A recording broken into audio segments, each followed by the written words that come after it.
সকাল থেকে শুরু করে বিকেল অবধি কিন্তু সংসার আর তার সাথে আমার 1 বছরের ছোট বাচ্চাকে একাই সামলাতে হয়। কারণ সন্ধ্যের পর আমার হাজবেন্ড ডিউটি দিয়ে চলে আসে, তখন কিন্তু আমাকে একা আর সামলাতে হয় না, তখন মেয়েকে ও সামলায় আর আমি কিন্তু সংসারের যেই বাদবাকি কাজগুলো থাকে সেগুলো আমি তাড়াতাড়ি করে নিতে পারি। দুটো জিনিসই আমার কাছে সমান ইম্পর্টেন্ট, তার জন্য কিন্তু কোনো কাজই আমি পরে করব বলে ফেলে রাখতে পারি না। সমান তালেই কিন্তু আমার সংসার আর ছোট বাচ্চাকে একই সাথে সামলাতে হয়। আর কয়েকদিন হলো আমার মেয়ে সকালবেলা কিছুতেই ঘুমাচ্ছে না, তার জন্য কিন্তু সমস্ত কাজ বাজ করতে অনেকটাই লেট হয়ে যাচ্ছে। আজকেই যেমন সকালবেলা মেয়েকে কিছুতেই ঘুম পাড়াতে পারিনি।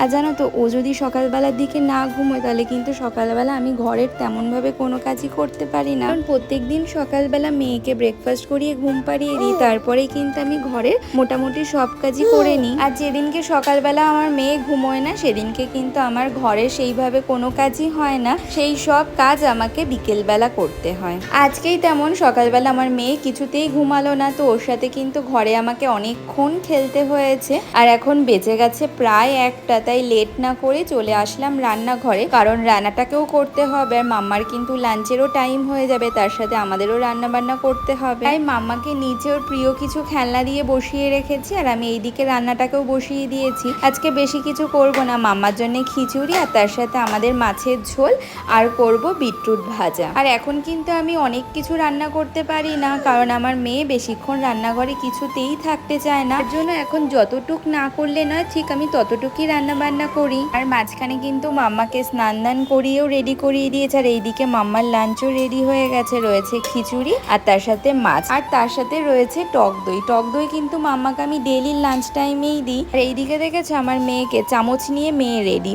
ওর এখন প্রত্যেক দিনের একটা বায়না হয়েছে, ওকে একটা আলাদা বাটি আর একটা চামচ দিতে হবে, তার মধ্যে খাবারটাও দিতে হবে। সেটাকে কিন্তু একা একা খাওয়ার চেষ্টা করে। আর একা খাওয়ার চক্করে কিন্তু পুরো গায়ে মাথায় মুখে কোনো জায়গা এমন বাকি থাকে না যেখানেও খাবার লাগায় না। তার জন্য খাবার খাওয়ানোর পর মাম্মাকে কিন্তু ভালো করে পরিষ্কার করতে হয়। তারপরে মাম্মাকে খাবার খাইয়ে ঘুম পাড়িয়ে দিয়েছি। আর জানো তো, কিছুদিন ধরে আমার শুরু হয়েছে বিভৎস পরিমাণে হেয়ারফল। এত হেয়ারফল হচ্ছে যে মাথার সামনেটা কিন্তু পুরো খালি হয়ে গেছে। আর জানো তো, টাইমের অভাবে এখন সেইভাবে হেয়ার কেয়ারও করতে পারি না। আর কিছুদিন হলো কিছু হোমমেড রেমেডিস আমি ট্রাই করছি। এবার দেখা যাক এই রেমেডিস গুলো ট্রাই করে কিছু রেজাল্ট পাই নাকি। যদি ভালো রেজাল্ট পাই তাহলে কিন্তু অবশ্যই তোমাদের সাথে আমি শেয়ার করব যে আমি হেয়ার ফল ঠিক করার জন্য, তার সাথে হেয়ার রিগ্রোথ করার জন্য কি করলাম। আর দেখেছো আমার মেয়ে আজকে ঘরের অবস্থা কি করেছে। এখন এগুলো সব পরিষ্কার করে তারপরে কিন্তু ঘরটাকে ভালো করে ক্লিন করতে হবে। তো আজকের মতো ভিডিওটাকে এখানেই শেষ করছি। তোমরা সবাই ভালো থেকো, সুস্থ থেকো, টাটা।